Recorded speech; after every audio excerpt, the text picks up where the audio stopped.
Welcome to Season 3 of the Dear Lovely Universe podcast. This season will be dedicated to helping teenage girls and young women connect to their own self-love so that they can live their most empowered lives. In this season, you can expect solo episodes as well as guest interviews. Episodes will be posted once a week on Fridays at 12 a.m. PST until further notice. Thank you so much for tuning in today. This week on Dear Lovely Universe, and to launch the show off with a bang, our featured guest speaker is Divneet Kaur Lall. She is an author, speaker, and consciousness expert. She is the discoverer of the Law of Unification, which empowers people to create new creations for the world and a conscious life of purpose. She is an integrative thinker who forgathered diverse components of research using her visionary perspective to devise the formula of creation to unlock our highest potential.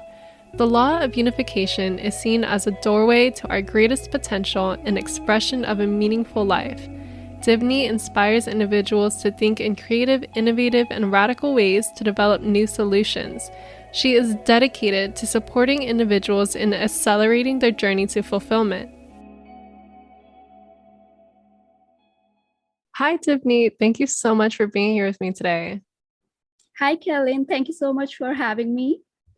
I'm so excited to be here with you to talk about life purpose because, as I told you, life purpose is by far my favorite thing to talk about. I just feel like it gets straight to the cause and not the effect. And so let's get right to it.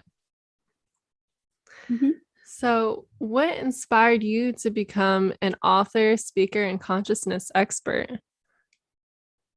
Yeah, so my inspiration it truly comes from my experiences. So I was living a very normal life earlier, like people do their jobs and they earn and they but there was this thing, like I had been into meditation practices and I had been studying spiritual text as a child. I was doing that, and as a kid, so they kind of become a part of my life.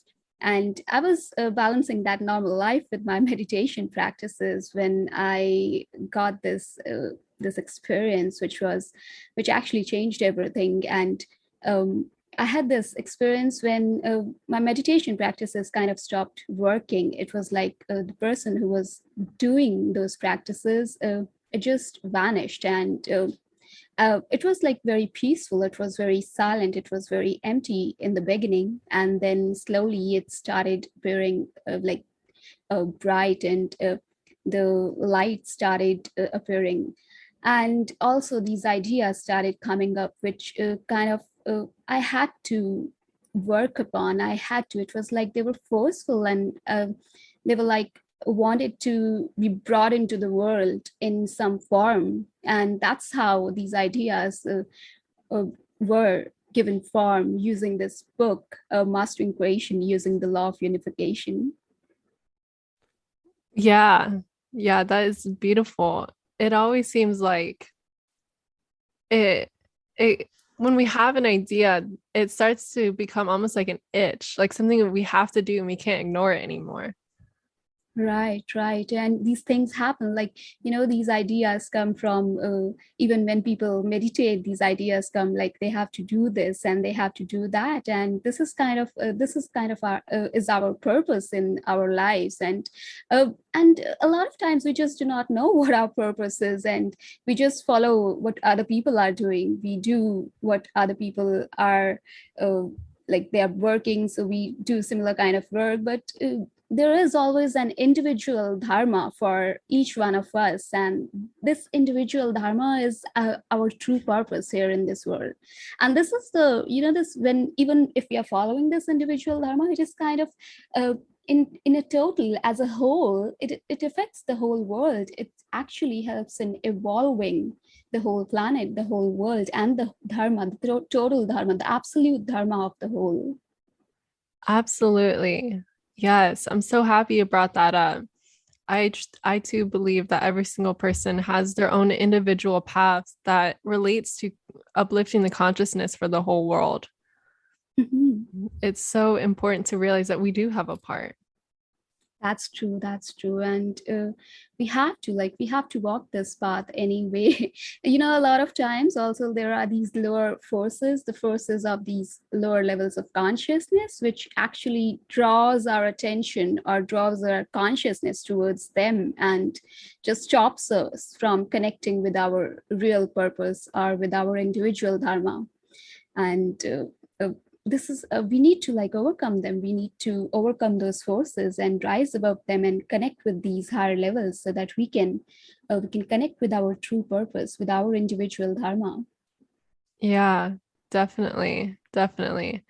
I know I have, my ways of doing it, but how do you recommend someone could get in touch with their Yeah. their inner selves or get access to higher realms of wisdom?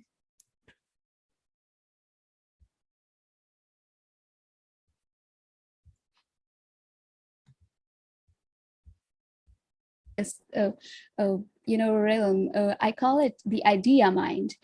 And Mm-hmm. this idea mind is what we need to connect with, but just connecting with idea mind is not enough. We also need our mind in the process. Like if we are connecting with the idea mind, we also need our mind to bring those ideas and to give form to those ideas in this world. So the first step here is to overcome the forces of lower levels of consciousness, and we can do that by exercising our willpower. So this is the basic step, and we can use very simple techniques to rise above those forces by exercising willpower. For example, let us say we commit to someone for something. We just need to do that. This is how we exercise willpower. For example, we commit to ourselves, like I'm going to do this in the morning tomorrow, so I must do that. I should not delay, or I should not try to not do it. So this is how we can exercise. There are so many other basic steps we can use to exercise the willpower. And what happens here is we become more aware. So once the willpower becomes strong enough, we can easily overcome the lower impulses, and we become aware of those impulses after a while. So they do not distract us, they do not have power over us. And then we can rise above these forces. Yes. Yes, that sounds so powerful. And once we realize that we can accomplish those little things that we set out to do, then we start to set out to achieve bigger things. Right, right. These are the basic steps, like Mm-hmm. to start on this path. Like just when we are on the path and we are starting with, we do not know what to do. And this is how we Mm-hmm. can start. Because, when we are on this path, we really need to be very discerning, because there are so many influences which come from the environment. It come from our social media, our television. There's so many things. There's so much information out there. And we do not know, we are not conscious enough to actually know which information is helping us to connect with our purpose, and which is actually putting us on the wrong path, or taking us on the path which is which is not helping in our evolution.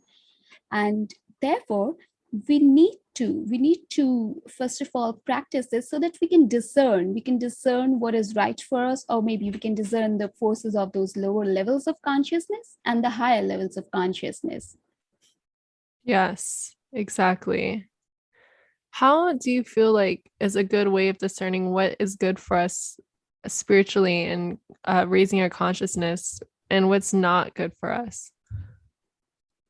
you know um if I talk about like my personal journey, I would say I was just doing this meditation, and uh, there is this thing that the consciousness actually wants every person to evolve, right? Because this is kind of it's the like we have our goals, consciousness has its own goals. Like it wants to evolve through human beings. And because it cannot evolve through animals, it cannot evolve through other things. Our human body, our human mind is such a tool that the consciousness requires it to evolve. And how does it do it? It just forces, it just puts us into situations, or maybe provides us ideas through various means so that we can evolve and we can use those higher levels of consciousness to create new creations in the world, which are actually as evolved as those higher levels of consciousness. So uh, so we all have access to this. It's not that we cannot access this or we do not. It's very easy, and especially in our time, it's easy. We do not have to put in a lot of effort.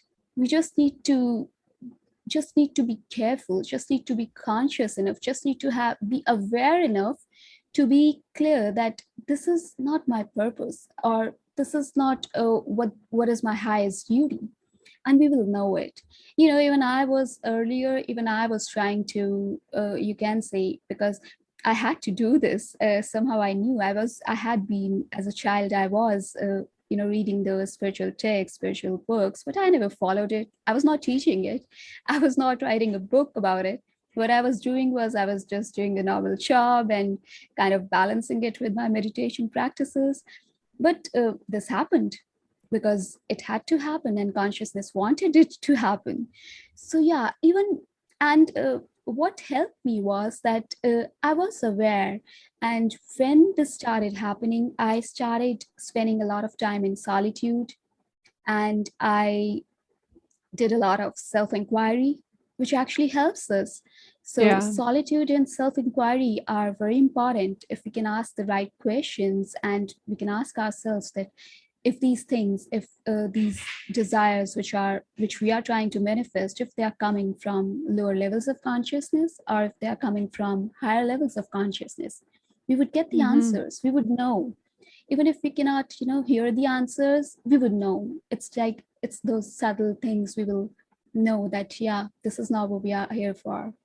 And that helped me, that I did that, and then it became clear to me that what I was doing was not my true purpose, and those ideas were also hitting me because I had this attachment, this identification with my work as well.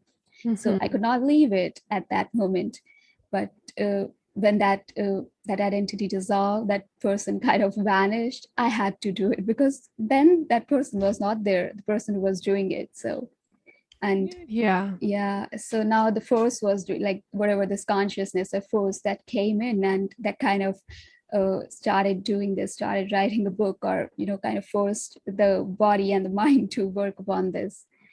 So yeah, this is solitude and self-inquiry is something which can help us discern like what is our path and what is not our path, because um, we are surrounded by information, data, and we need time to reflect, to think about this, like what is right and what is wrong. Absolutely. The, being in isolation is so important, I feel, for our personal development and growth.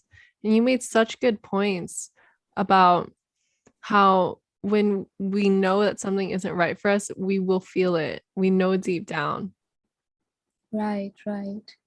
There is this deeper knowing, and there is this subtle voice, but the voice actually gets it just shuts down a lot of times because of the outer noise, or because the noise our mind makes. It happened with me, no doubt. Mm-hmm. I was not listening to it at that moment.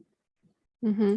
I also really liked your point about how we have an identity sometimes with our job or the things that we do, and but how that's not really us. Like, Mhm. you know, so that was a really good point as well. Thank you for bringing that Right, up. right, right. Identification is if I'm just elaborating it, so identification happens with the things we you know get attached to because of various factors. These are all, attachment is also one of the factors of the lower levels of consciousness. We get attached to things out of habits, out of security, out of various other reasons, and these are all forces of lower levels of consciousness again.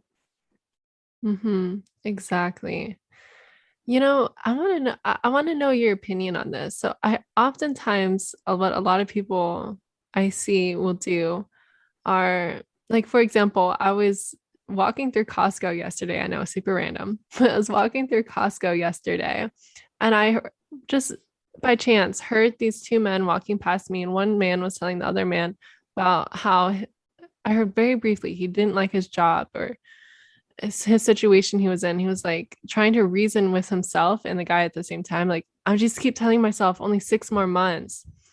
And I just feel like this is such a good thing to bring up. And I want to know your opinion because it's like sometimes we will reason with ourselves and use like intellectual thinking, like it's only 6 more months or it's only this much amount of time, or I'll just push through it. You know, we mentally try to keep going with something that we know that we're not meant to do or that doesn't feel good to us. Like, what would you want to tell someone in that position? Right, right. And we all do that. I have done it as well. And while I was writing this book, Mastering Creation using the Law of Unification, and I was researching, and the ideas were definitely coming in. But the formula here, when I talk about to create a new life of purpose or to create new creations, the formula here is to connect with the idea mind and to bring those ideas into the world using the mind. But what we are doing here is like the person who was, whom the person was telling that 6 more months, what the person is doing here, the person is taking the idea from the mind and trying to, you know, put it or give it form in the world. That is where we fall. We need to bring the idea from the idea mind, like what the idea mind want us to do, and then use the mind to give it form in the world. When we are doing it from mind to mind, from reason to reason, we are just working on that lower plane, the lower levels of consciousness. We are not following our true purpose. Our true purpose can be anything. So we need both the things. We need the mind, but also need the idea mind. We need to connect with the idea mind and the idea. So what people can do is they can connect with this idea mind using the practices, and through that, what the idea mind says, if the idea mind says, no, this is not your true purpose, you don't need 6 more months in this job, then we have to trust that. Because for our evolution, we'll have to trust the consciousness that actually is everywhere, that actually what we are. We do not know we are consciousness until we have those experiences. Even I did not know. Even I was not aware. Like I'm not this body, I'm not this mind, or I'm not these thoughts. I was attached to everything. But yeah, Mm-hmm. when you get that when that thing vanishes, that person vanishes, immediately the first thing that drops away is this identification, these beliefs which we have about ourselves. And this is how we know. And consciousness uh, would never want us, we just fear everything. We do not know that if we are going to leave that job, would we be able to survive? Where are we going to get money from? We have heard so many stories, and of the people who got awakened, and they even did not have anything uh, to keep their job, or because your life changes a lot of times after awakening. This is like a total life just moves about, and you do not know what is happening. You just come out to be a different person because the person is not there, obviously.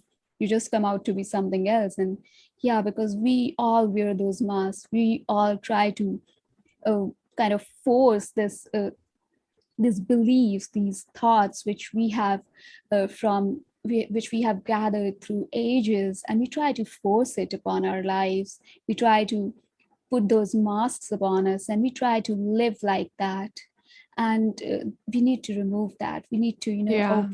open up to what is there in the world. And it's beautiful. It's just, if we can see that, it's just beautiful. Just being in the moment is beautiful, and the worries drop away if we just open up. Oh, it's all, these are the worries and the fear that I do not know if I'll leave my job, what is going to happen? What is going to happen? What can happen? No one is going to, if we can all live. Everyone, even though uh, there is the saying in these Indian texts here that even the even the small insects, or even the small these small creatures which come on in this world, even those creatures, they have their nutrition or their food. They get their things. They do not even have the mind how to do that, but they get that because the creator, the universe, has plans for it, and we just do not trust it.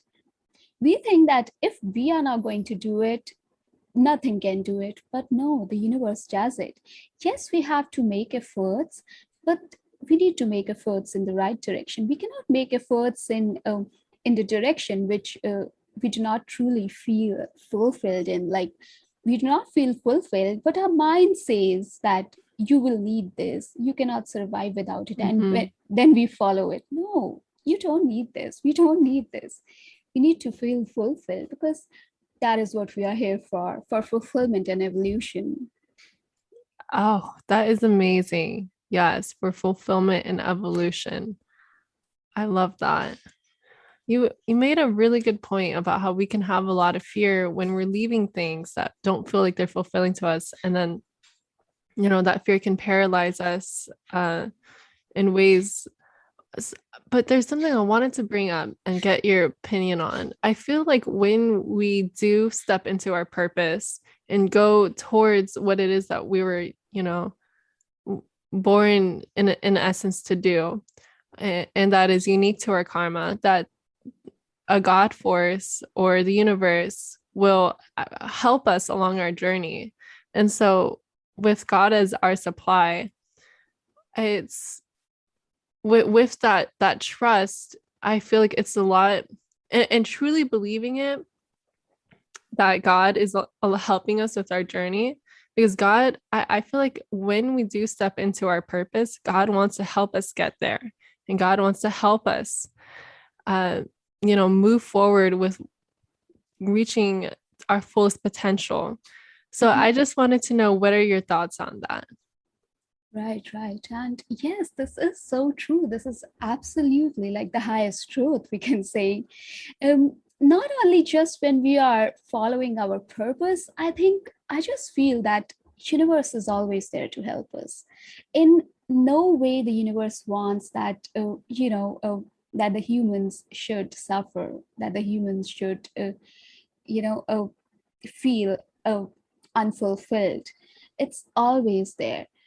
It always and even when that suffering comes in, even when we suffer, that is just because the universe wants us to look around and step onto our path. What is the path we have to take, because that is what brings in ultimate fulfillment. And yeah, when we are on our purpose, definitely. Now, because what happens here is the realization comes in. So earlier, the universe is always there, the universe is always helping. So suppose I'm not following my purpose, the universe was still there. What was it doing? Was it was pushing me towards my purpose. And now once I'm following my purpose, it's still there, and now it doesn't need to push me, so it's gonna help me out to accomplish that purpose, to fulfill that purpose. So the universe is always there for us, always helping us out. We can use any word for it: consciousness, God, creator. There are so many, whatever we need to like feel comfortable referring it to as. Yes. But yeah, it's always there, no doubt. Oh, I love that. I love that. I feel the same way. That True. God is always there with us. And so thank you so much for sharing that. So can you tell us in more depth, because I really would love to know, what is the law of unification? Yes. Now, law of unification is something that is gonna help everyone to connect with their purpose and to fulfill their purpose, to reach those fulfilling um, heights, and to also not just fulfilling their purpose, but also helping the planet to evolve through creating those new creations which are evolved, which are as evolved as the higher consciousness. So it is used. Now, this is when I was going through this, when I was not aware about my purpose, and when I was having this, there was this period of time I had these experiences. It took some time. So this is for those, because if I had known this law of unification, I just feel that it would be easier for me to connect and to know what it all is. And nowadays we also have this another law of attraction which people talk about, but uh, I usually compare this with law of unification, because the law of unification is not law of attraction, because law of unification helps us connect with our higher desires. Now, law of unification will not help you if you have a desire in your mind and you want to manifest it. No, it cannot do that. It will only help you connect with your highest duty on this planet, on in this world, so that you can evolve, your lives can evolve, and the planet can evolve through that. And law of unification is when this unification happens, when the idea mind unifies with the mind, or the powers of the idea mind, when we use the powers of the idea mind, and then we connect the powers of the mind, like we use both the powers in collaboration, and we bring those creations into the world. We follow our purpose and then create our purposeful life in this world, in this planet. This is how law of unification helps us. And the law of unification is actually, it came from various motives of the creator gods. So there are so many creator gods which are represented by similar kind of motives. Like there is this bird, and then there is the snake, which is always seen.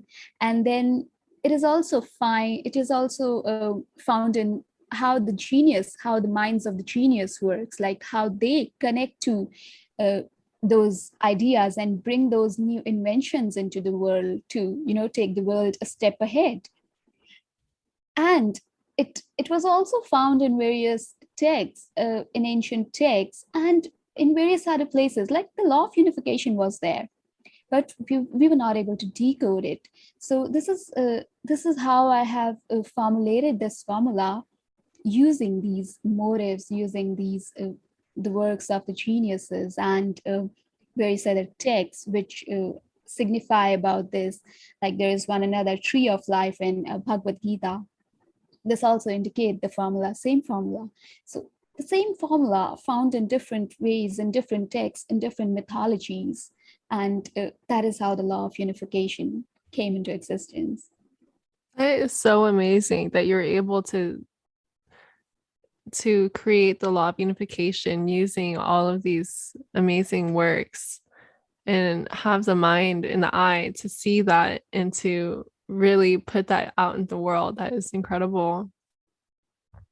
I just feel that it had to happen. Like it just, kind of, uh, I just, I became a vessel and the work had to happen. So Yeah, it just came into existence. Yeah. absolutely.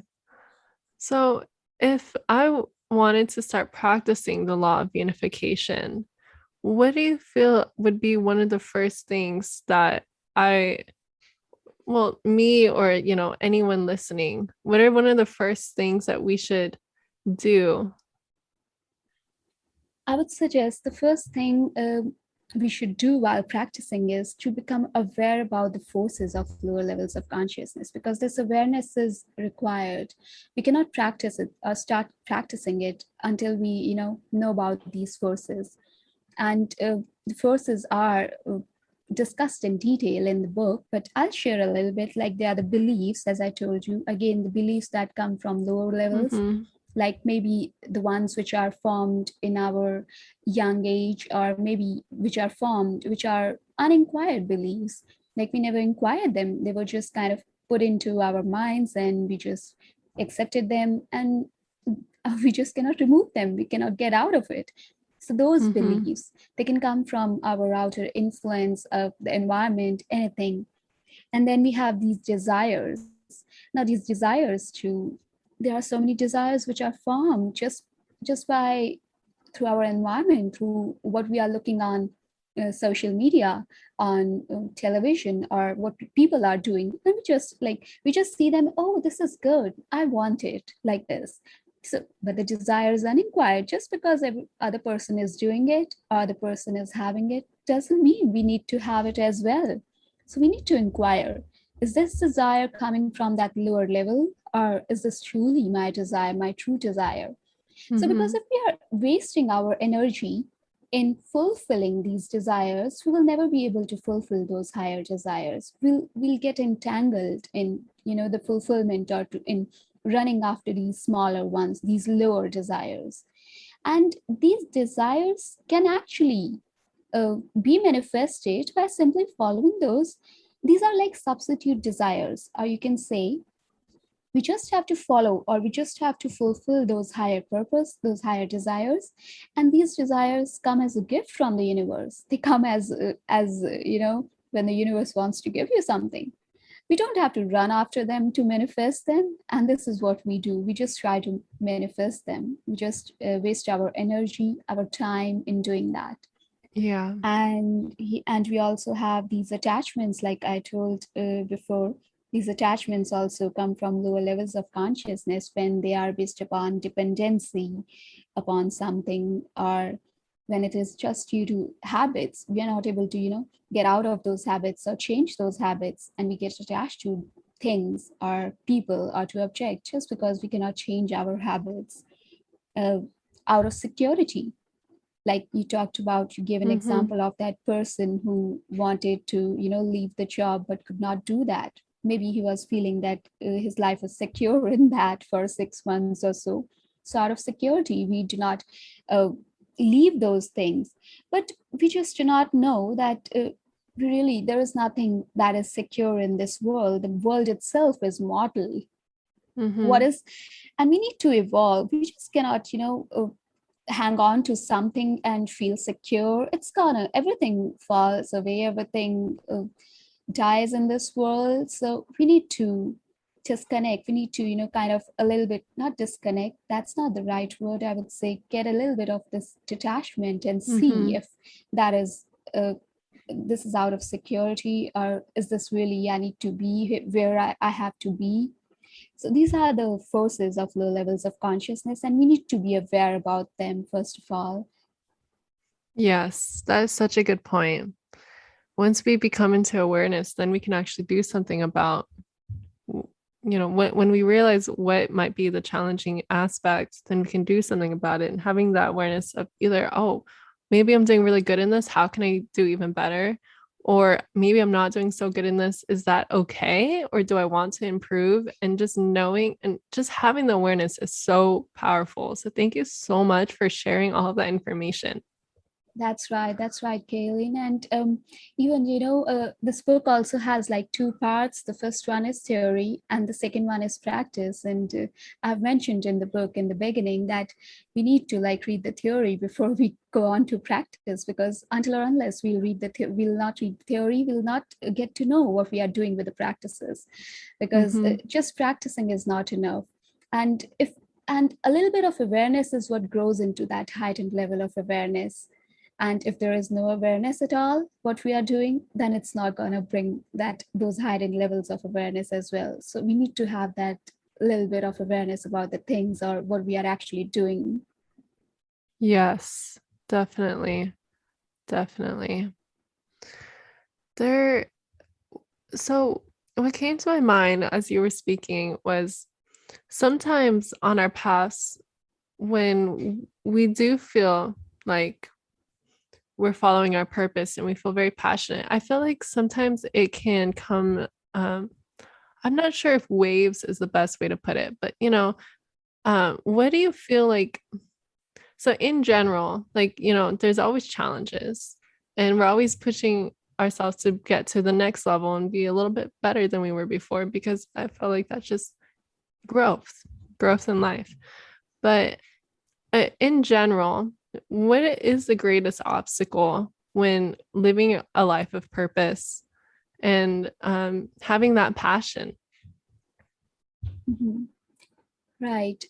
This is true that we need to grow and we have that, mindset like we need to improve or whatever path we are on, we need to grow. And, when I was prior to these experiences, when I was living my life and I used to read these spiritual texts and spiritual books, and I was a spiritual person, but I would say it was not even near what I got when I experienced it. So whatever I read, whatever, yeah, it taught me, it gave me a lot of knowledge, absolutely. But until we get that thing, we just experience it. We just do not know what it is. We cannot frame all those things into words. So sometimes the obstacle even is are these this knowledge which we are getting, or like we try to be spiritual and we do these things, we do these practices. A lot of times these things also become an obstacle because we just kind of even the identification happens with these things, like we get it identified to our way of living, our these practices and all these things, we get identified to them, and those things also become an obstacle on this path, on this journey to reach out to our purpose.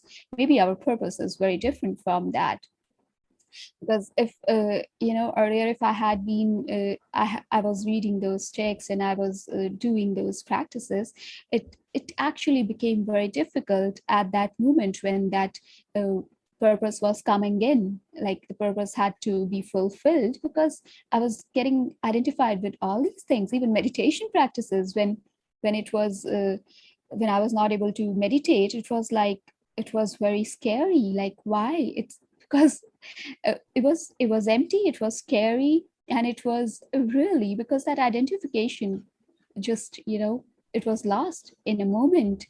And yes, so identification is something which is a great obstacle on our path to on this of the spiritual journey, or maybe on following our purpose. Yes, exactly. You hit it so on the nail. We can have so many challenges along the way, so many. And some of the biggest ones are just the ones that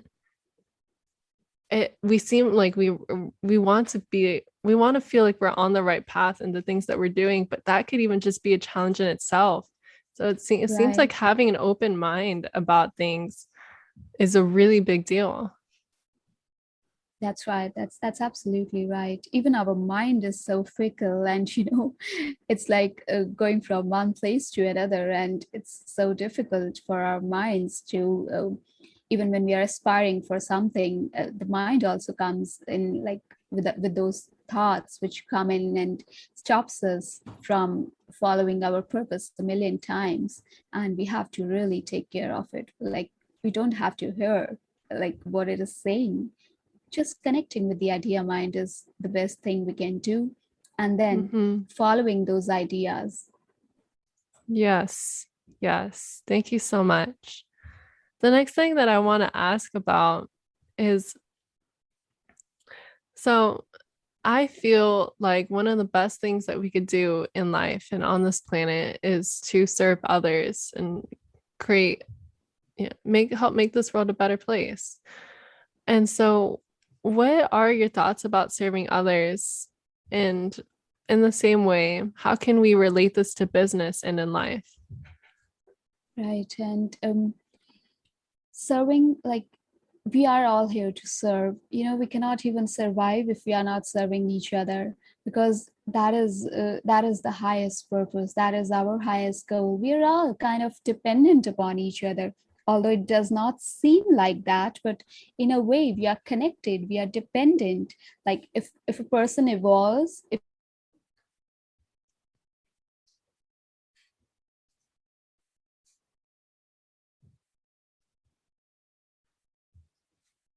energy field in that consciousness, so we're all serving each other in a way. Maybe even if we are not speaking, we are just serving through our energy, just being here. And even when in this book, Mastering Creation Using the Law of Unification, mastery is described through service. Like we kind of, we have to rise above the forces of the lower levels of consciousness. And then we have to follow those desires that are coming from the higher levels of consciousness. And in a way, the idea mind, what happens here is the idea mind provides idea to the mind, and the mind starts creating those ideas, or creating those manifesting those ideas in the form in the world. So the idea mind becomes a servant to the mind, and the mind becomes a servant to the idea mind as well. So even in the process of unification, the service is there. So yes, we all have to serve each other. Even the minds have to, the idea mind and the mind have to be work in collaboration and achieve this mastery through service.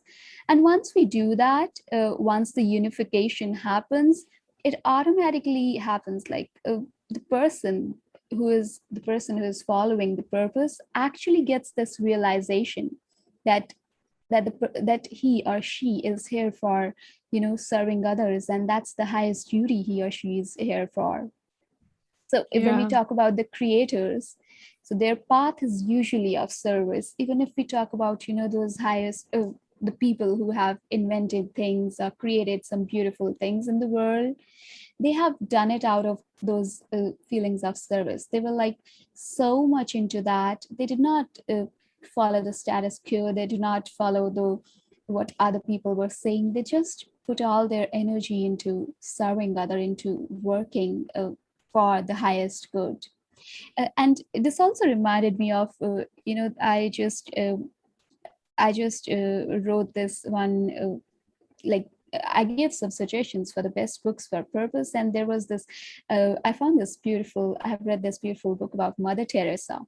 Now, Mother Teresa had this beautiful, whatever she created, like with that small purpose she had in mind of loving and serving others, it just it just created this big wave, and a big mission out of that. And that was so beautiful, how service or how serving others can bring so many big things into the world. Absolutely. Absolutely. Serving others, I feel like always is intertwined with our life purpose and what it is that we do, that we feel called to do. One of the things I want to get your thoughts on when we have about 5 to 10 minutes left is, so I personally feel like sometimes our biggest struggles are, sorry, I don't like the word struggles as much as I feel like challenges. I like challenges because I feel like a challenge is something that we can overcome, and struggle is just like, it's a struggle, probably something we get to Mhm. overcome. But I like challenge. I just feel like it feels better. But anyway, I feel like some of our biggest challenges in life, the biggest thing that we had to overcome is the exact thing that we can help other people overcome. And that could very well be something that we're meant to do. And that was why it was put in our path. Right, right, right. And that's true. The challenges, even when I talk about, I have this, like, there is this thing about challenges in when we learn the lessons from the creators, because the book again follows what creators are doing. So the first thing they do is they challenge the old conditioning. So this is like the first lesson in the book, when we talk about the lessons of the creators. And there are so many challenges, and the best one is if we can challenge this old conditioning we all have here. And creators do that. That is how they serve others. Because if we cannot do that, we are just gonna, keep fulfilling those lower desires, those lower things which are coming from other people, or which we are carrying out from generations and generations. We are just serving those things. That is not what we are here for. So even when we are helping other people to, overcome challenges, we need to, I think this is the best thing we can do. We can help them overcome the conditioning, because that is what brings in suffering. And this is how we can help others, and this is how we can help ourselves. So challenging those old conditionings in our lives, and not just changing them, but actually challenging them and rising above those old levels and connecting with the new levels which are available for us. Yeah, this is how we can help, overcome the Mm. challenges.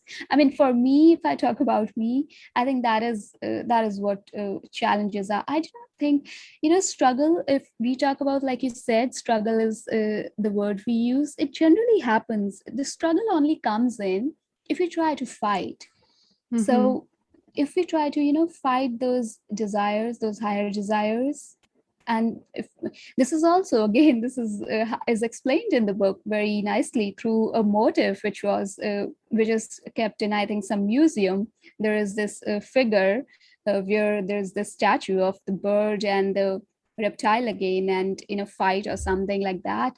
And again, what is happening here is the higher consciousness is providing the ideas to bring in the new, and the mind is struggling. Why it's struggling? It's like fighting that with its reasons, with its notions, that no, it does not want to accept it. And it happens a lot of times, and it turns into a struggle for us. That is why we struggle. There is no other reason the humans can struggle. It's a beautiful life. All we need to do is we need to accept those ideas, and we need to give them form in the world. And it's so easy. And then the struggle vanishes, the suffering vanishes. It's Yeah. beautiful. And because we also, people around us, the environment around us, do not understand this. So we really need to give it form in the world, so that people can start accepting it easily. Like, we need to create awareness, maybe like you're also doing it with your podcast, your lovely universe, and you're creating awareness about it. So yeah, we need to do that. We need to create awareness. Yes. Thank you so much for sharing your insights. One of my last questions before we get into, questions that I typically ask everybody is, what is self-mastery? Mhm. Self mastery is, again, very simple. It's mastering those forces of the lower levels of consciousness, because they come from ourselves, like from inside, but we do not know that. And we need to master them. And that is, once we master them, once we rise above them, we can connect with the idea mind. And we can connect, the idea mind is like a link between the higher levels of consciousness and the mind. And once we connect with the idea mind, we can easily connect with the higher levels of consciousness and bring those ideas and manifest them into this world, and walk, and the individual dharma, like follow our individual dharma. So individual dharma, it's also found in the idea mind. So idea mind is the provider of our individual dharma. So it's like, once you connect with that, this realization comes in that, yeah, this is my purpose, this is my individual dharma. So Mm-hmm. self mastery is, again, the first step, like to rise above that, to connect with that, and then the whole unification happens. Awesome. Thank you. Thank you so much. Do you have any final messages for listeners? Um, I think I have shared a lot, and in case anyone, there any other information your listeners want to have, they can always connect with me on my website, divneetkaurlall.com. Awesome. And I'll have that linked in the description below. Would you like to share any other places to connect with you or where to find your book? Yeah, I think they can find it on my website. So we have this ordered a book button on the website, and once they click on that, they'll find all the retailers where they can get the book from. Awesome. Thank you so much. And I'll make sure that I include your website in the description. And I really, really appreciate you coming on to talk about life purpose. I really enjoyed our conversation. Thank you, Kaylin. It was so wonderful talking to you. And, you are doing a really good job by following your purpose. Oh, thank you so much. That brings a lot of joy to me. Thank you.